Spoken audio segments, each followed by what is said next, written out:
Ya, teman-teman, kita sekarang di modul memahami kompleksitas latihan beban dan memiliki gerakan yang tepat berdasarkan kemampuan klien. Kita sebenarnya perlu memahami bahwa dalam menentukan atau memilih satu gerakan yang untuk dilakukan klien, ada kompleksitas tersendiri. Jadi kita tidak hanya bisa langsung serta-merta ya.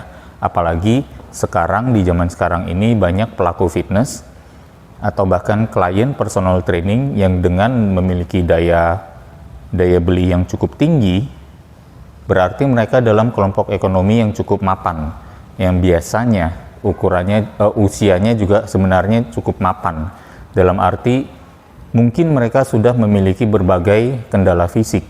Nah, itulah yang menjadi satu concern di mana mereka bukannya dysfunctional tapi berkurang kemampuannya ya, berdasarkan mungkin keluhan fisik dan lain sebagainya. Beberapa hal sehubungan dengan keluhan fisik sudah dibahas oleh Dr. Barumsyah Syahrudin. Di sini saya akan menampilkan satu perspektif baru, terutama dalam hal ini hubungannya dengan juga exercise prescription, memberikan program latihan, bagaimana menentukan gerakan-gerakan dalam program latihan. Ya, jadi objektifnya adalah untuk menyadari tingkat kompleksitas dalam latihan beban. Ya, latihan beban tidak serumit yang kita kira, kita buat simple, tapi ternyata juga karena banyak influencer, tren, alat-alat dan lain sebagainya yang membuat latihan beban itu kelihatan kompleks dan begitu ramai.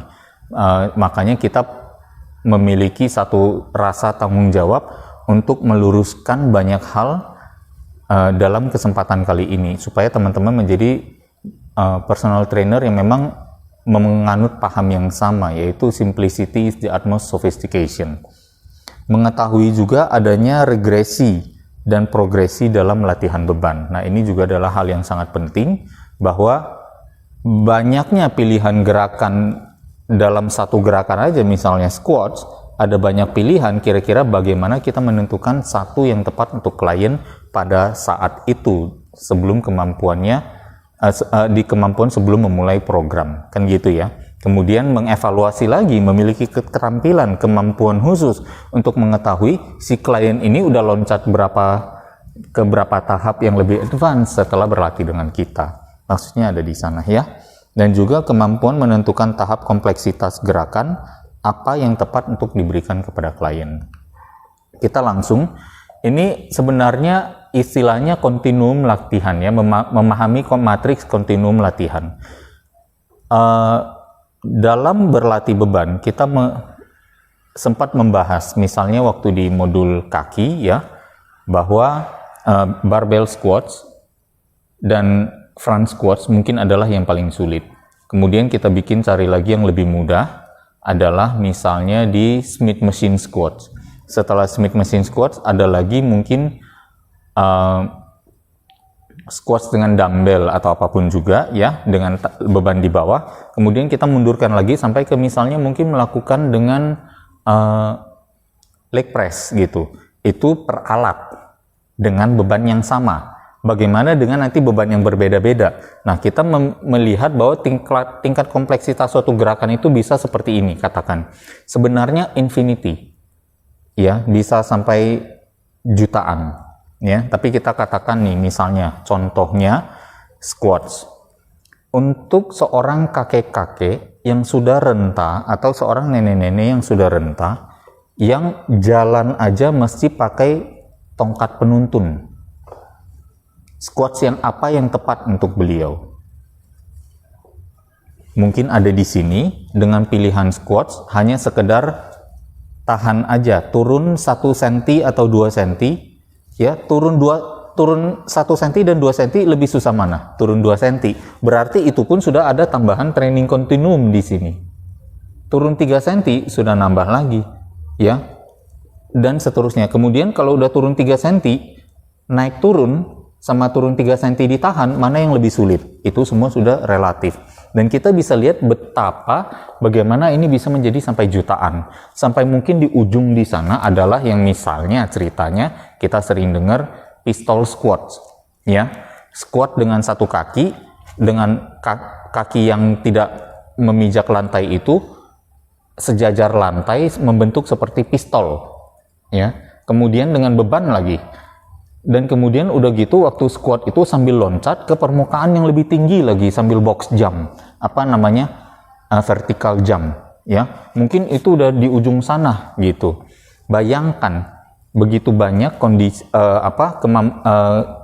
available movement dalam satu squat saja atau latihan untuk kaki saja, paha depan, dan itu ditambah kompleks lagi dengan adanya beban, durasi repetisi, ya, speed of repetition, ya, diperlambat atau dipercepat, jumlah repetisi, jumlah set, istirahat antar setnya. Ini yang makanya saya namakan sebagai matriks, ya.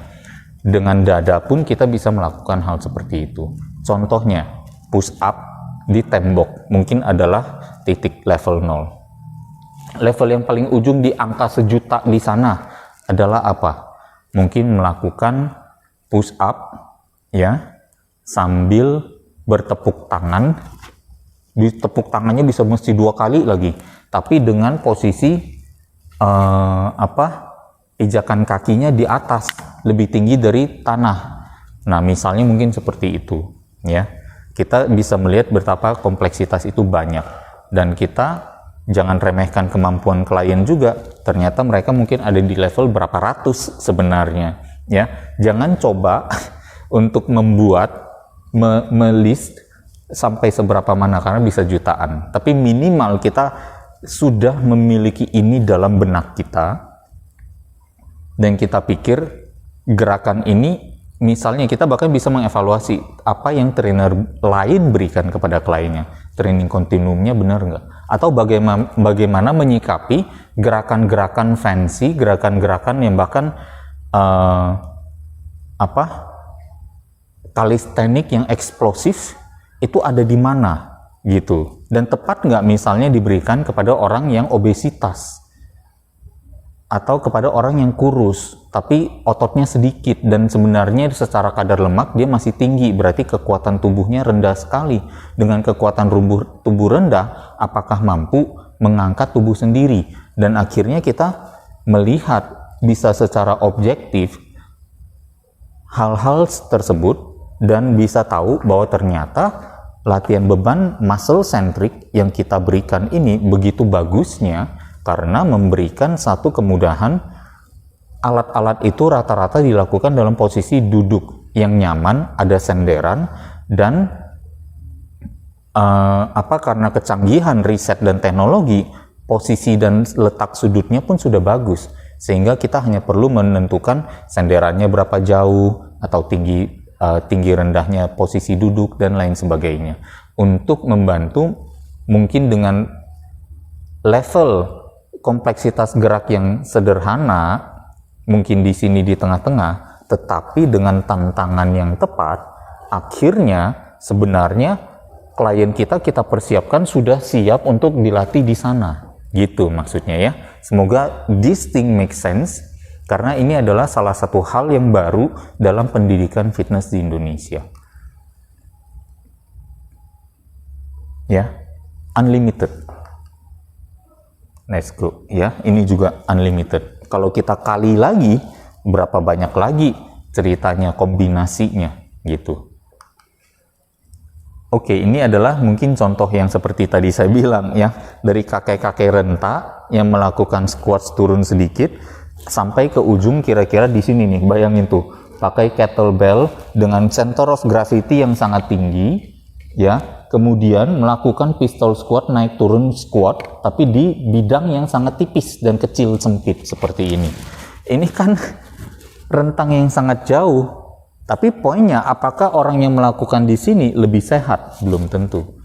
Apakah orang yang melakukan di sini memiliki persendian yang lebih sehat? Belum tentu juga, ya. Tapi dia mungkin memiliki tingkat koordinasi fisik yang baik, gitu, ya. Dan kita mungkin latihan-latihan binaraga seperti ini, ya, strength training dan lain sebagainya, sebenarnya mengoccupy secara cukup luas, ya, secara cukup luas dari training continuum. Keep it simple, tapi pada saat yang sama keep it effective, karena kita ada konteks di sini yang bisa kita manipulasi untuk buat menjadi tantangan-tantangan di sini tidak pernah berakhir peningkatannya.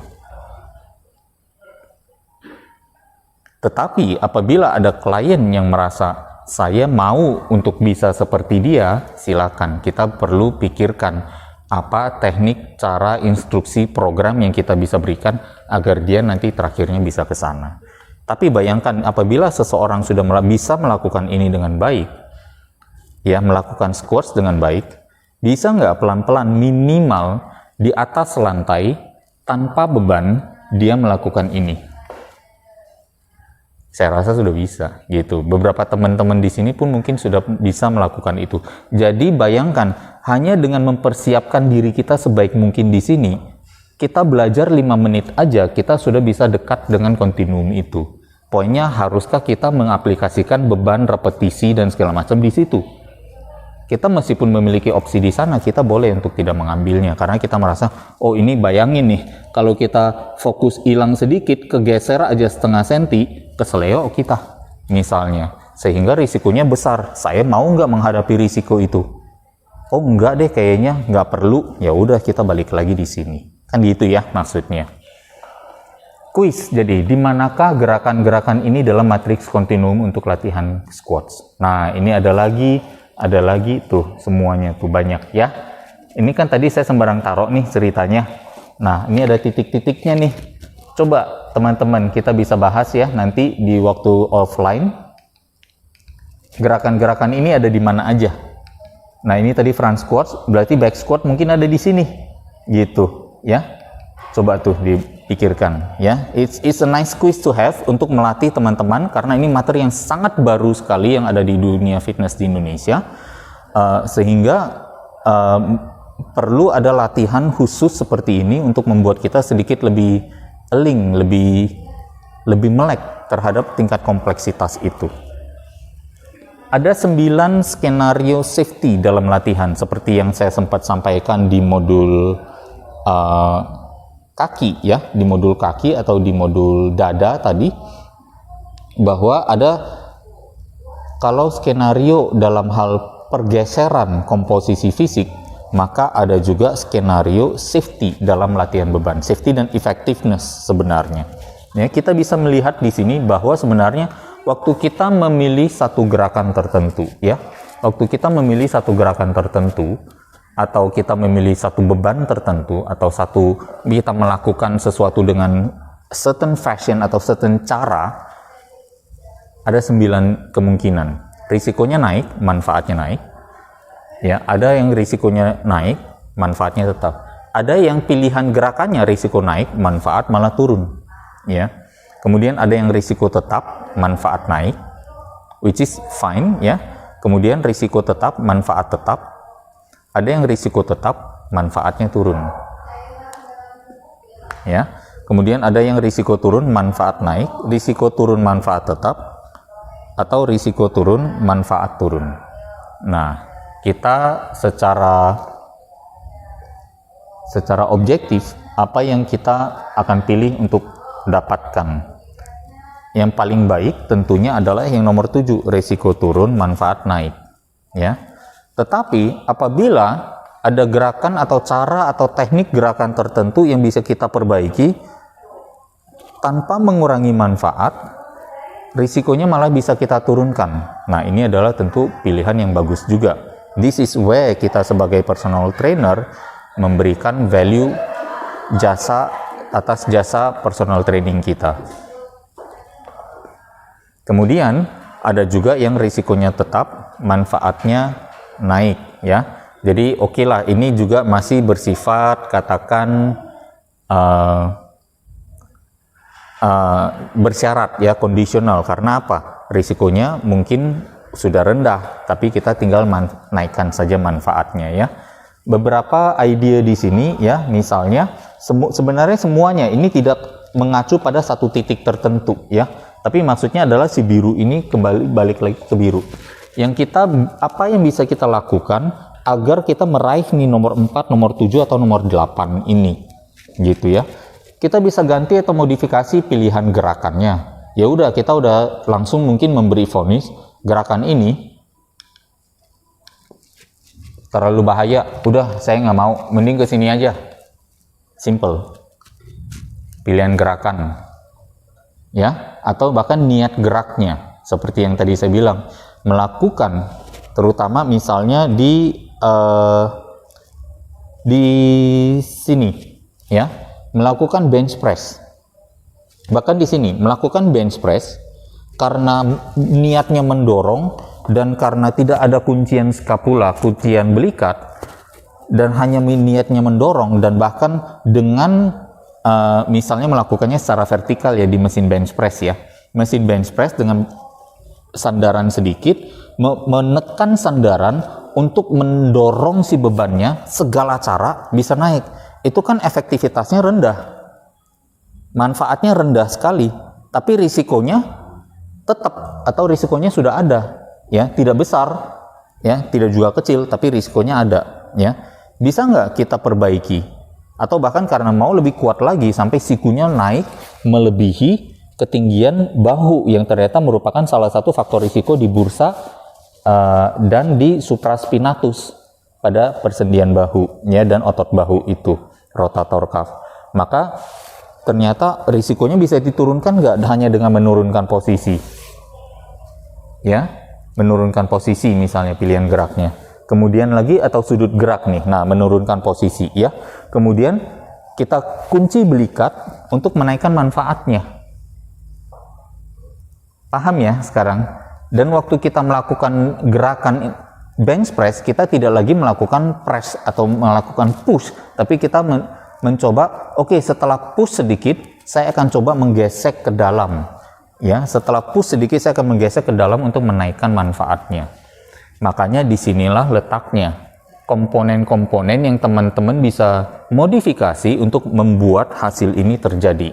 Gerakannya sama atau serupa, tapi manfaatnya bisa meningkat, risikonya bisa ditekan. Misalnya nih, contoh ya. Ini ceritanya kontinuum untuk latihan paha depan tadi ya. Misalnya one legged pistol squat sampai ke leg press. Nah, silakan dipilih yang lebih gampang. Ini dari yang paling susah ke yang paling mudah. Misalnya ya, saya hanya membuat satu percontohan aja.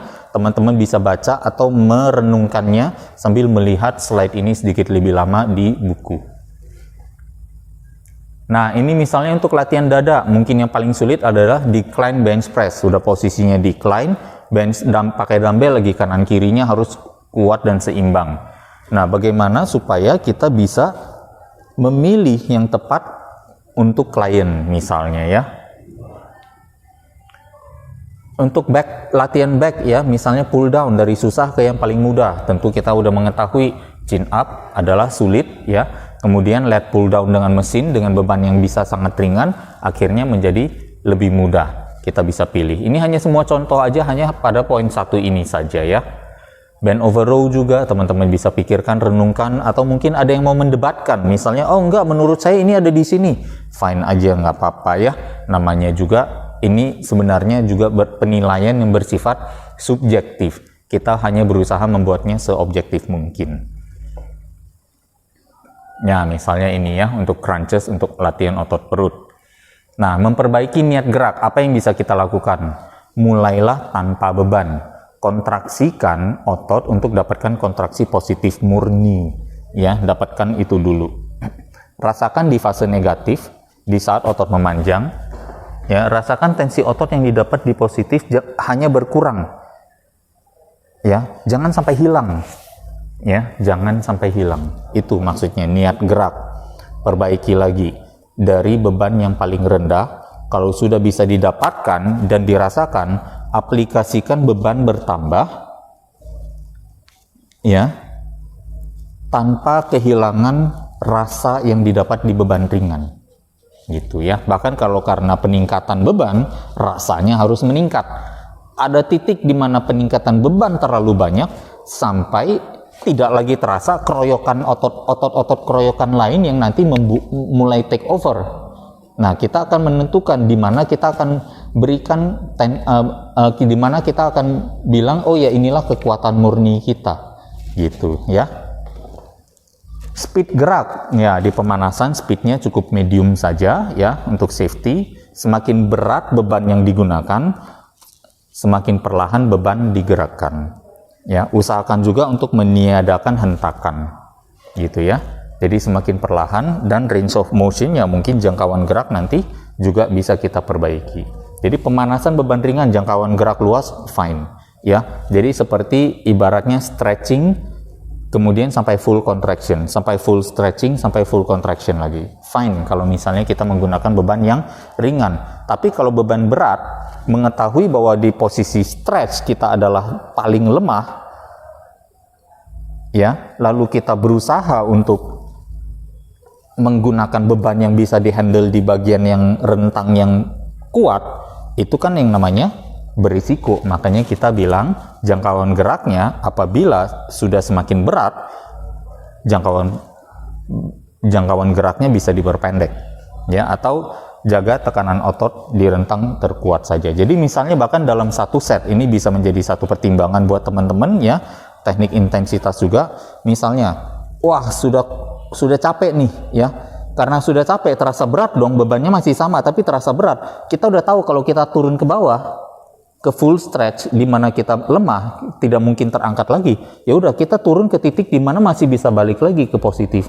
Jadi kita bisa pelan-pelan dari full range, batasi range-nya sampai ke range yang paling sedikit. Itu juga merupakan satu teknik khusus yang ternyata juga sangat serve tujuan time under tension ya, menghadirkan time under tension untuk otot kita secara aman.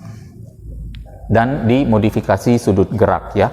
Di 4-5 poin terakhir ini ya, kita sudah masuk ke ranah yang namanya membuat program latihan. Jadi langsung ini adalah slide terakhir yang bisa kita bahas sehubungan dengan yang namanya training continuum dan kompleksitas gerak. Tapi harapannya adalah teman-teman memiliki idea akan hal ini ya, dan setiap modulnya akan ada soal ujiannya juga gitu, supaya memastikan teman-teman semua paham dan mahir di setiap modul ya secara balance. Siku lebih tinggi daripada bahu kalau bisa diturunkan. Misalnya apa? Side lateral yang terlalu tinggi kita turunkan ya. Kemudian juga rowings, kadang rowings yang terlalu tinggi kita turunkan lagi. Kemudian bench press juga ada kecenderungan siku yang terlalu tinggi ya. Kemudian siku di belakang bahu juga ya, sebaiknya di samping bahu aja. Salah satu contohnya adalah dipping ya. Gerakan dipping ya, kalau kita perhatikan secara sudut dan biomechanics, sebenarnya menyerupai, kalau teman-teman ingat di modul triceps ya, saya mencoba menyamakan tricep kickback dengan kabel yang ternyata adalah sama dengan berdiri triceps dengan posisi berdiri, tricep cable extension dengan posisi berdiri. Jadi teman-teman bisa lihat bahwa kalau dengan menajamkan visual kita terhadap dipping, solusinya untuk membuat latihan ini risikonya lebih rendah, karena ini risikonya tinggi ya, risikonya lebih rendah dengan manfaat yang tidak kalah besar atau bahkan lebih tinggi. Apa pilihannya? Ternyata adalah close grip push up atau close grip bench press. Nah, jadi akhirnya kita temukan bahwa ternyata memperbaiki sudut gerak ya, dari yang namanya dipping menjadi close grip bench press yang tiduran atau close grip push up yang menghadap ke lantai, atau misalnya behind the neck press. Behind the neck press masih menjadi satu kontroversi, tapi selama ini kalau behind the neck press saya akan masukkan ke dalam yang namanya jangkauan gerak. Selama kita turunnya tidak terlalu banyak, maka behind the neck press lebih aman. Tetapi secara umum apabila kita mau seolah-olah mengikuti tampilan yang ada di influencer atau di majalah atau seolah-olah picture perfect, behind the neck press ini bukan sesuatu yang kita mau jangkauannya terlalu rendah terlalu banyak ya, turun ke bawah. Apalagi dalam posisi siku ada di belakang dengan belikat yang sudah saling bertemu ya, karena kalau kita merapatkan belikat kita untuk membawa siku kita di belakang bahu, stres pada otot rotator pun sudah, atau rotator cuff sudah sangat tinggi, terlalu tinggi dan sudah tidak acceptable lagi. Jadi demikian ya untuk training continuum atau memahami kompleksitas gerakan dan bagaimana menentukan memilih gerakan yang tepat untuk klien kita. Ingat, klien kita juga bukan orang yang disfungsional sama sekali, sehingga kita harus mulai dari training continuum 0. Ya, kita bisa memulai dari mana? Itulah kita dibayar di sana, ya, memberikan value, menentukan latihan yang tepat untuk dia, kemudian penentuan intensitas juga yang tepat, dan apa modifikasi yang baik yang bisa kita berikan supaya membuat pengalaman latihannya itu lebih aman dan lebih efektif. Semoga ini bisa sangat-sangat dipahami. Materi pertama yang ada ya sehubungan dengan kompleksitas gerak. Semoga bisa dipahami dan bisa diterapkan menjadikan teman-teman trainer yang lebih baik. Kita ketemu lagi di modul selanjutnya.